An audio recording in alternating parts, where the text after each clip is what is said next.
नमस्ते दोस्तों, आज की वीडियो में हम बात करेंगे चक्कर आना और घबराहट के बारे में।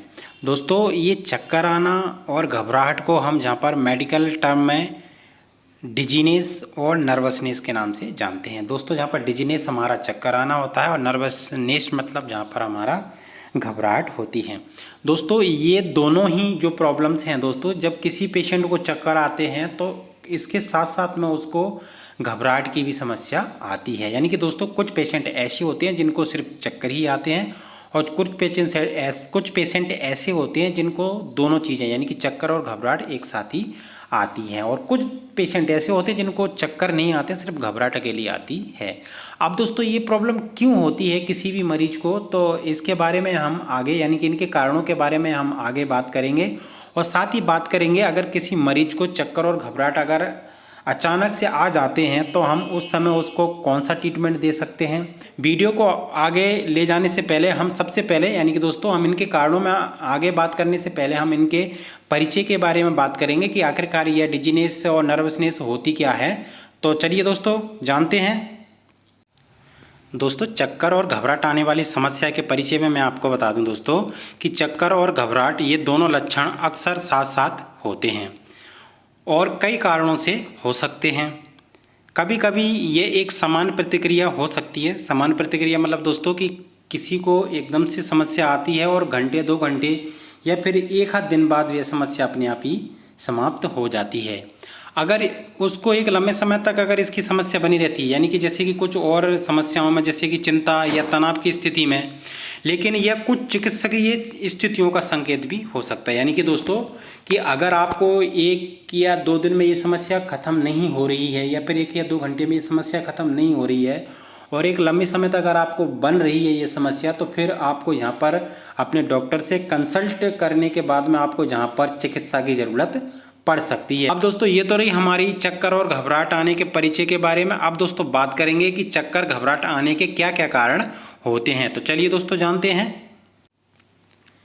दोस्तों, चक्कर और घबराहट यानी कि दोस्तों डिजीनेस और नर्वसनेस के कारणों में मैं आपको बता दूं दोस्तों, जिसमें हमारा सबसे पहला कारण है चिंता या फिर तनाव। दोस्तों, अगर किसी व्यक्ति को एक लंबे समय तक चिंता या फिर तनाव बना रहता है तो फिर ऐसे व्यक्तियों को बीच बीच में घबराहट और चक्कर आने वाली समस्या ज़्यादातर होने लगती है। उसके बाद में दोस्तों हमारा जहाँ पर दूसरा कारण है कम बीपी यानी कि लो बीपी और ज़्यादा बीपी। यानी कि दोस्तों, अगर किसी मरीज का कम बीपी हो जाता है तो उसकी वजह से भी यहाँ पर मरीज को चक्कर और घबराहट आने लगते हैं, और साथ ही अगर किसी भी मरीज का बीपी ज़्यादा हो जाता है तो उसको भी यहाँ पर चक्कर और घबराहट और साथ में पसीना भी आने लगता है। उसके बाद में दोस्तों जहाँ पर हमारा तीसरा कारण है डिहाइड्रेशन। दोस्तों, जब किसी व्यक्ति के शरीर में डिहाइड्रेशन यानी कि निर्जलीकरण हो जाता है या फिर पानी की कमी आ जाती है तो फिर ऐसे व्यक्तियों में भी जहाँ पर चक्कर और घबराहट की समस्या हो जाती है। अगला कारण है कम डायबिटीज़। तो दोस्तों, यहाँ पर अगर किसी पेशेंट की कम शुगर आ रही है या फिर उसको कम डायबिटीज़ आ रही है उसकी, तो दोस्तों इस परिस्थिति में भी यहाँ पर उस मरीज को चक्कर और घबराहट और साथ में पसीना भी उसको आ सकता है। अब दोस्तों अगले कारण के बारे में बात करें तो वो है हमारी यहाँ पर मेडिसिन। दोस्तों, कुछ दवाएं ऐसी होती हैं जिनकी वजह से भी यहाँ पर किसी भी मरीज को चक्कर और घबराहट हो सकती है। अब दोस्तों, ये तो रही हमारी चक्कर और घबराहट के कारणों के बारे में। अब दोस्तों हम यहाँ पर बात करेंगे कि अगर किसी व्यक्ति को ये समस्या होती है तो उसमें हम उस व्यक्ति को कौन सा ट्रीटमेंट दे सकते हैं। तो चलिए दोस्तों, जानते हैं। दोस्तों, चक्कर और घबराहट के ट्रीटमेंट में मैं आपको बता दूं दोस्तों, किसी व्यक्ति को चक्कर और घबराहट एकदम से आ रहे हैं और आने के बाद में आपको थोड़ा सा उसको इंतज़ार करना है। अगर वो घंटे 2 घंटे में अगर वो ठीक नहीं हो रहे हैं तो तब आप वहाँ पर उसको जो नॉर्मली हम उनको ओरली जब दवा दे सकते हैं वो मैं उसके बारे में आपको बता देता हूँ। तो स्टार्टिंग में आपको क्या करना है, उसको टैबलेट स्टेमेटल एमडी देना है। उसके बाद में साथ में उसी में प्लस करके बटीगोन टैबलेट देना है, और इसी के साथ में आपको जहाँ पर कैप्सूल पेंटॉप डीएसआर देना है।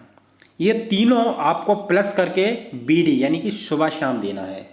एक खुराक आपको सुबह देना है, एक खुराक शाम को देना है खाना खाने के बाद में। और ये ट्रीटमेंट आपको लगभग 5 दिन के लिए देना है। आप जैसे नींद नहीं आ रही है, बेचैनी हो रही है, तो साथ में आप वहाँ पर उसको एक नींद की गोली भी दे सकते हो, जिसमें होती है हमारी क्लोनाफिट 0.5 mg या फिर 0.25 mg तक आप उसको दे सकते हो। कोशिश करना दोस्तों कि उसको ज़्यादा घबराहट है तभी आपको क्लोनाफिट देना है। अगर नॉर्मल अगर उसको चक्कर या घबराहट आ रहा है तो जो मेडिसिन मैंने आपको बताई है लगभग उनसे फ़ायदा पड़ जाता है। अगर रात बरात अगर उनको नींद नहीं आती है तो आप जहाँ पर उनको क्लोनाफिट भी दे सकते। क्लोनाफिट एक नींद की गोली है, तो इससे क्या रहेगा कि उनको नींद आ जाएगी और वो आराम से सो जाएंगे। जब दिमाग फ्रेश उठेगा तो फिर जाहिर सी बात है ये भी समस्या उनको यानी कि चक्कर और घबराहट की समस्या उनको कम या फिर ठीक हो जाएगी। तो दोस्तों ये आपको क्या करना है कि जैसे टैबलेट एस्टामेटल एमडी है, टैबलेट वर्टिगोन है, टैबलेट क्लोनाफिट है, ये नींद के लिए रहती है दोस्तों।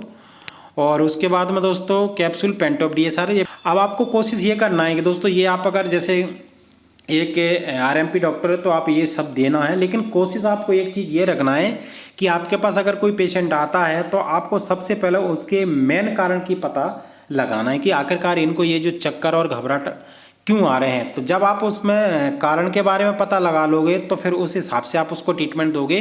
तो इससे क्या है कि उनको जो अपन दवा दे रहे हैं वो फिर उनमें जो चक्कर और घबराहट की समस्या है वो परमानेंट ठीक हो जाएगी।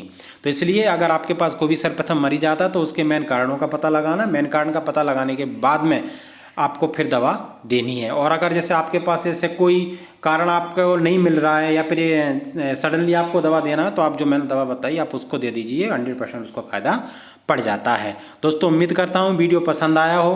दोस्तों वीडियो को अंत तक देखने के लिए आपका बहुत बहुत धन्यवाद।